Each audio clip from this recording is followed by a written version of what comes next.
Olá, seja bem-vindo a mais um programa da Engiurde. Hoje estamos na cidade do Porto para conhecer aquela que foi a primeira obra inaugurada pela Engiurde em Portugal. Estamos a falar do Cenáculo do Porto, um edifício multifuncional de magnífica arquitetura, localizado numa das áreas mais valorizadas desta cidade. Por ser uma obra já concluída, temos muito que falar sobre este tema. Neste programa vamos lhe dar a conhecer tudo sobre a arquitetura deste edifício e faremos uma entrevista ao arquiteto Ginestal Machado, do gabinete Apel Arquitetura, responsável pela autoria deste projeto. Seguimos agora para o Cenáculo do Porto para darmos início a mais um programa. O Cenáculo do Porto foi construído em terreno privilegiado, localizado nas proximidades da Rotunda da Boa Vista, num entorno muito valorizado pela qualidade das construções que foram feitas ao longo dos anos. Um destes casos é o edifício da EDP de assinatura do consagrado arquiteto Ginestal Machado e da Casa da Música, obra de referência mundial e reconhecida qualidade arquitetónica. Neste contexto surgiu a edificação do cenáculo. Construído num terreno de esquina situado na Rua Egas Muniz, a obra teve a duração de 3 anos e o investimento de construção foi na ordem de 18 milhões de euros. Onde antes havia uma fábrica de borracha, hoje ergue-se um edifício com 17 mil metros quadrados de área construída, distribuídos entre auditório principal, com capacidade para 2.316 lugares sentados, auditório auxiliar, com capacidade para 277 lugares sentados, escolinha bíblica infantil, com uma área de 230 metros quadrados e 6 salas de atividades, inclusive uma de berçário, área administrativa, estúdios de rádio e de TV, área de café com livraria, sanitários equipados, 2 caves de estacionamento e habitações. Além disso, as áreas externas do edifício foram valorizadas pela criação de jardins e uma belíssima fonte com efeitos programados e iluminação LED. Tudo isto projetado à medida para as necessidades e para atender o crescimento da instituição na região. Vamos agora falar com o arquiteto Ginestal Machado, autor deste projeto, que nos irá explicar como foi o processo criativo deste edifício, assim como a sua concretização da visão conceptual do projeto. Arquiteto, explique-nos a gênese deste espaço e quais é que foram as suas inspirações. Olha, quando fui contactado para fazer este projeto, achei que devia criar algo de novo, mais aberto, mais apelativo. E isso motivou-me a desenvolver a ideia, a criar mais espaço, porque o espaço inicial não era este, era este e mais o gaveto, que era um terreno municipal. Consegui, para criar este espaço, negociar com a Câmara e convencer a Câmara que de facto era necessário todo este espaço. E pronto, e perante tanto a aceitação da instituição como a aceitação da Câmara, acabei por criar um edifício polivalente que define bem as funções, ele próprio, e que não choca e está perfeitamente, no meu entender e também no entender dos críticos ao projeto, está perfeitamente integrado no espaço e na zona. Arquiteto, e ainda falando na fase de projeto, quais é que foram os maiores desafios que encontrou? Como sou uma pessoa que gosta de desafios e tenho tido alguns ao longo da minha vida, achei que era mais um e acabei por dizer que sim, que estava disponível para desenvolver o projeto. E de facto, contrariamente ao que eu inicialmente pensava, que seria mais um projeto polémico, um projeto em que os mídias iriam aproveitar-se para ou criticar a minha pessoa ou criticar a instituição. Não, foi um projeto calmo, que teve a aceitação praticamente generalizada de todos, incluindo dos próprios presidentes de Câmara, que encararam o projeto, até alguns com algum agrado, e portanto a situação ficou perfeitamente sanada. Eu acho que se conseguiu uma paz conseguiu-se com este projeto, uma paz entre a instituição e a cidade, mesmo com a cidade. E sabe estimar aproximadamente quantos profissionais, entre arquitetos, engenheiros, desenhadores, é que estiveram diretamente envolvidos neste processo? Este processo é um projeto polivalente, portanto, com muitas valências distintas, em que foi necessário recorrer a uma equipe de projetistas, tanto de arquitetura como todas as outras especialidades. Agora, o todo não posso dizer, mas com certeza que mais de 30 técnicos estiveram envolvidos neste projeto. Arquiteto, que tipo de certificações é que tem esta obra? Esta obra, pela sua complexidade, teve que ter uma atenção redobrada por parte dos projetistas. Tínhamos que ter muita cautela com a envolvente e, portanto, a parte acústica, a parte energética, a parte solar, portanto, tudo isso foi acautelado. E o exemplo, ou a prova disso, é que não há queixas dos vizinhos. Portanto, passa completamente despercebido nesse aspecto, até porque não posso dizer que o edifício passe despercebido arquitetonicamente.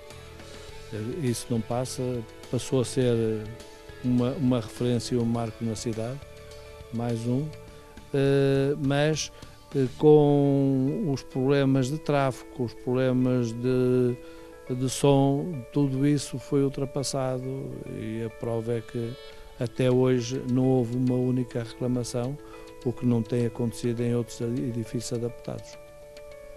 Arquiteto, e na fase de execução, quando se fez a transposição entre o projeto e a realidade da execução, sentiu-se alguma dificuldade? Não, e isso, pronto, não querendo ser vaidoso nem trazer muitos louros ao meu gabinete, há sempre um cuidado de, antes das obras serem iniciadas, haver o cuidado de as preparar. E, portanto, houve uma compatibilização prévia entre os vários projetos e, portanto, praticamente, tirando uma situação pontual ou outra, praticamente foi cumprido à risca o projeto que estava delineado. E uma prova disso é que, de facto, tirando essas tais situações muito pontuais, não houve grandes desvios orçamentais. Isso é prova que o projeto de execução estava correto. Arquiteto, para finalizar, que aspectos desta obra é que se podem ressalvar a nível tanto arquitetónico, estético, como também construtivo? Pronto. Pela inserção deste edifício na cidade e nesta zona da cidade, teve que haver algum cuidado nessa sua inserção. Nós tínhamos, é um edifício de gaveto, com alguma imponência, mas também não podíamos, até pelo que ele representa, não só para a cidade, mas para o fim a que ele está destinado, não podíamos também dar-lhe um aspecto de grande opulência. Portanto, houve algum cuidado na escolha dos materiais nobres, mas não ostensivos. Esteticamente, houve o cuidado, como já anteriormente lhe disse, de tentar abrir o máximo do edifício à cidade. Portanto, para ser um edifício apelativo. Portanto, para não ser um edifício fechado em que as pessoas tivessem algum receio de penetrar. Portanto, houve uma comunicação propositada do edifício com a cidade e a sua ligação à cidade. Cenáculo do Espírito Santo do Porto. Localização: Rua Egas Muniz, número 485, 4050-585, Porto. Ano de inauguração: 2010. Área construída: 17.000 metros quadrados. Estacionamento coberto em caves para 219 lugares. Áreas verdes. Nave principal para 2.316 lugares. Nave auxiliar para 277 lugares. Batistério com vestiários. Sanitários equipados. 2 estúdios de rádio. 1 estúdio de TV. Salas administrativas. EBI com salas de atividades, berçários e sanitários adaptados para os mais pequenos. Café. Livraria e habitações. Aqui no Cenáculo do Porto, a manutenção é um departamento de muita importância e tenho comigo aqui o Sr. Fernandes, que é o responsável pela manutenção aqui do Norte, não só aqui do Cenáculo do Porto, como também de todos os imóveis da região e que nos irá explicar um pouco o trabalho que aqui é feito. Sr. Fernandes, quais são as obras de manutenção feitas aqui no templo? Nós temos aqui o cenáculo, que é o local principal, obviamente devido à imensa estrutura que nós temos, requer muita manutenção, pintura de paredes, troca de lâmpadas e também devido ao inúmero fluxo de gente, é lógico que diariamente essa manutenção requer bastante trabalho. Além, claro, de todos os outros centros de ajuda que nós temos espalhados por todo o norte aqui. E quantas pessoas é que estão envolvidas nestas tarefas diárias? Diretamente assim nós temos de 6 a 8 trabalhadores que depois se espalham pelos diversos centros de ajuda conforme a necessidade e também outras equipas às vezes externas devido a outras obras de maior dimensão, né? Esta manutenção que ocorre diariamente é muito dispendiosa? Sim, claro, devido aos inúmeros trabalhos que são feitos, não só localmente aqui no cenáculo, mas como nos demais centros de ajuda, desde funcionários, obviamente, desde materiais, desde até de necessidades que surgem, aparecem de um momento para o outro, os custos são elevados, obviamente. Com a inauguração de novos cenáculos aqui na região norte, como é que será feita esta gestão da manutenção? Então, a gestão da manutenção é feita de uma forma centralizada, até para que o trabalho venha a dar certo e o fluxo seja bom. Porém, claro, devido ao número e aumento de novos centros de ajuda, nós estamos trabalhando com uma previsão de colocar cada equipa em um cenáculo, para que dessa forma, ali a 100% o trabalho venha a ser feito e, claro, de uma melhor forma venha a ser realizado.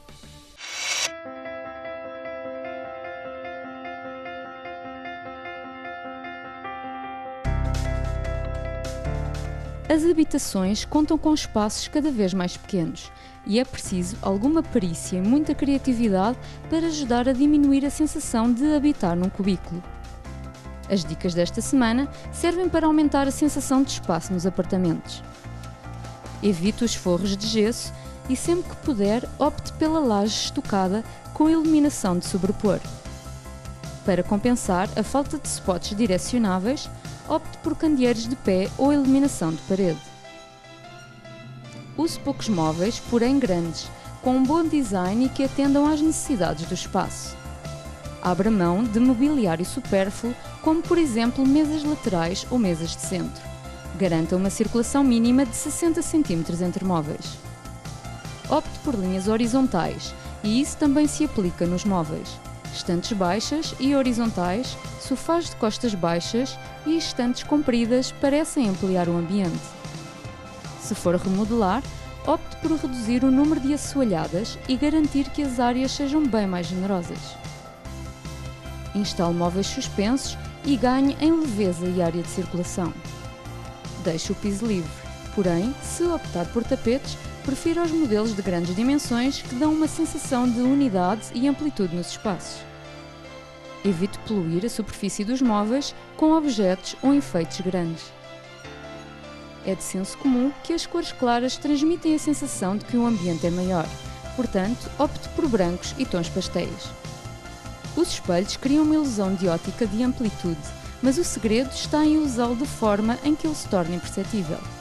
Cubra, por isso, superfícies inteiras com espelhos, podendo ser uma parede ou portas de armários.